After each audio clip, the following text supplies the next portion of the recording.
Magandang buhay mga kabutingting, meron tayong gagawin dito na isang Samsung A10.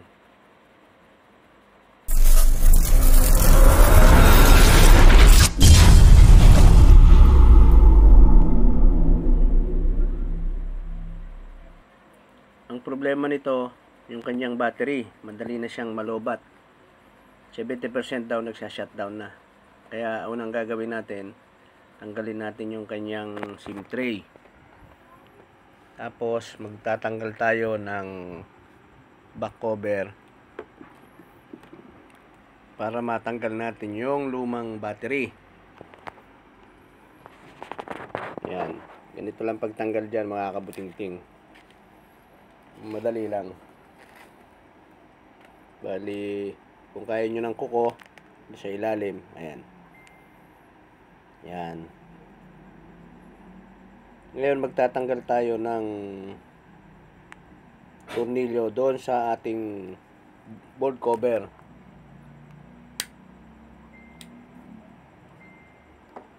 Yan, tanggalin natin.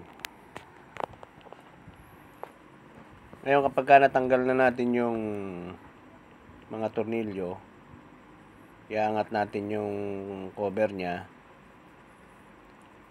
At iaangat din natin yung flex ng battery, ng charging port, at saka ng LCD. Sapagkat yung flex ng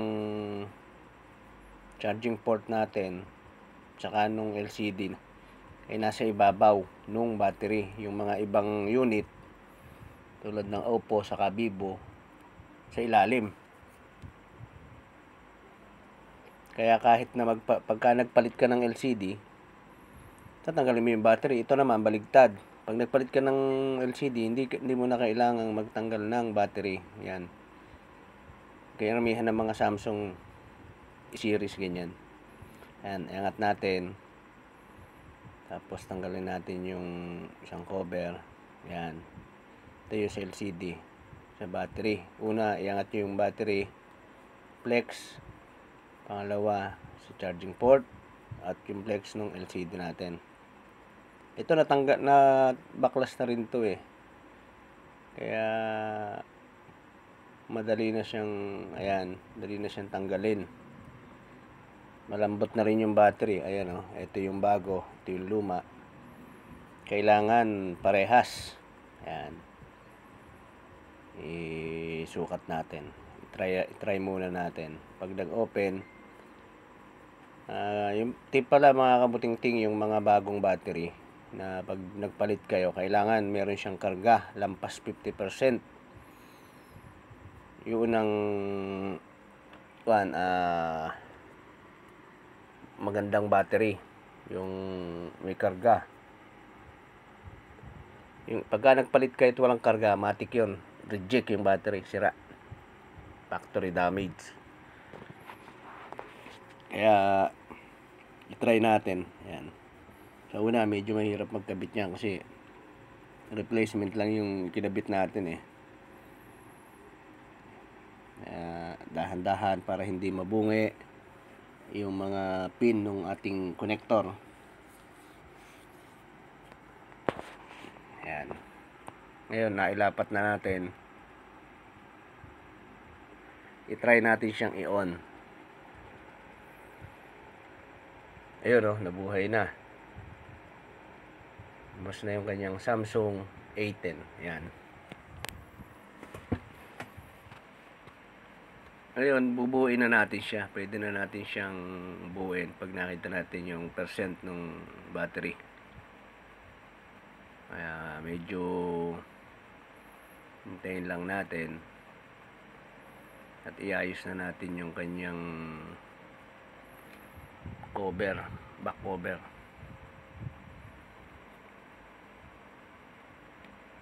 Yan, saglit lang, naglo-loading pa siya.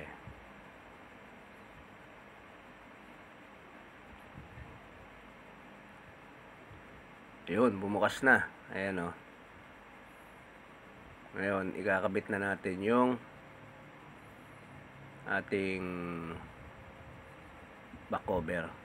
Unahin natin yung board cover. Ayan, i-fix na natin para magamit na nung may-ari. Yan, dapat natin. At lahat ng tinanggal na tornilyo ay kailangang maibalik. Yan. Saka yung kanyang SIM tray, huwag nyong kakalimutan na ibalik sapagkat hindi magagamit yung SIM. Saka data, wala siyang data.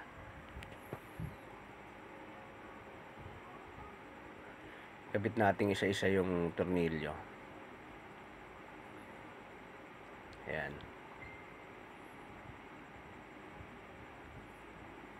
Kailangan kabit natin lahat yan. Check lang natin kung nakalapat.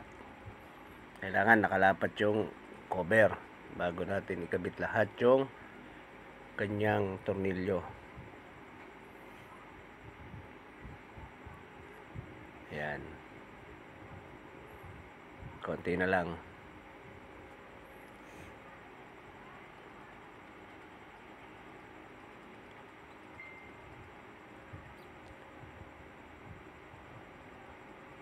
Susunod natin yung back cover.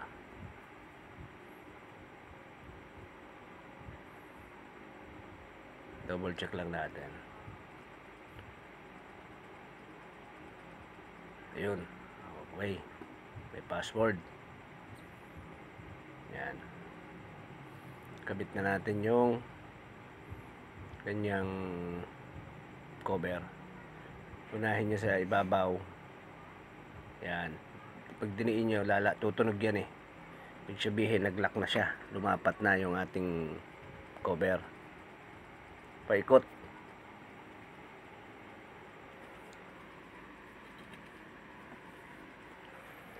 Ayan. Ayan. I-check nyo yung button. Power button, saka volume button nya. Tapos, ikabit na natin yung kanyang SIM tray. Para maibigay na natin dun sa may-ari.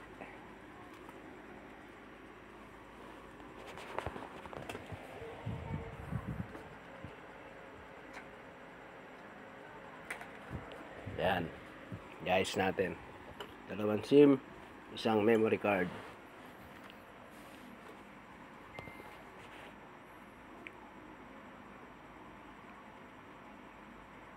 Pagkakabit niyan, huwag niyong pupersahin, huwag niyong pipilitin, baka baligtad yung pagkakakabit niyo ng SIM. Yung SIM tray, mababali yung mga pinya sa loob. Hindi niyo mababasa yung SIM. Ayan. Ayan natin. Ayun. Okay na. Ayun o. Magana yung on-off niya. Magagamit na nung may-ari.